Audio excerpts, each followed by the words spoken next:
Hi, ഞാൻ ഇന്ന് പറയാൻ പോകുന്നത് ഇൻട്രോവേർട്സിൻ്റെ ലവ് സ്റ്റോറിയെ പറ്റിയാണ്. ഇവിടെ പ്രണയത്തിലാവുന്നത് മറ്റാരും അറിഞ്ഞു പോലും വരില്ല. ഇവിടെ വളക്കുക ഒടിക്കുക ഈ ടേംസൊക്കെ തൽക്കാലം മാറ്റിവെക്കാം. കണ്ടിന്യൂസ് ആയി നേരിട്ടോ അല്ലാതെയോ അപ്പുറത്ത് നിൽക്കുന്ന ആളെ ഒബ്സർവ് ചെയ്തുകൊണ്ടേയിരിക്കുക.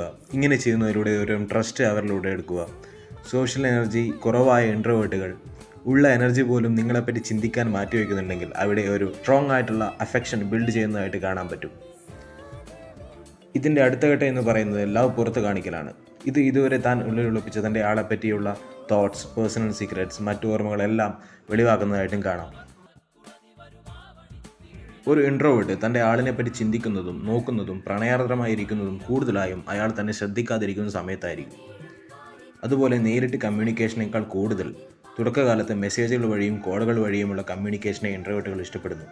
ഇത് ലോങ് ടേമിലുള്ളതും ഹാർഡായിട്ടുള്ളതുമായ ബോണ്ട് നിലനിർത്താൻ സഹായിക്കുന്നു. സൈലൻസിൽ പോലും പ്രണയം തുളുമ്പുന്ന, തനിക്ക് സ്പേസ് തരുന്ന, ലിസണിങ് സ്കിൽസ് ഉള്ള, ഹൈ എനർജി ആവശ്യമായിട്ടുള്ള സോഷ്യൽ സിറ്റുവേഷനിൽ തള്ളിവിടാത്തൊരു പാർട്ട്ണറെയാണ് അവൻ അല്ലെങ്കിൽ അവൾ എപ്പോഴും ആഗ്രഹിക്കുന്നത്.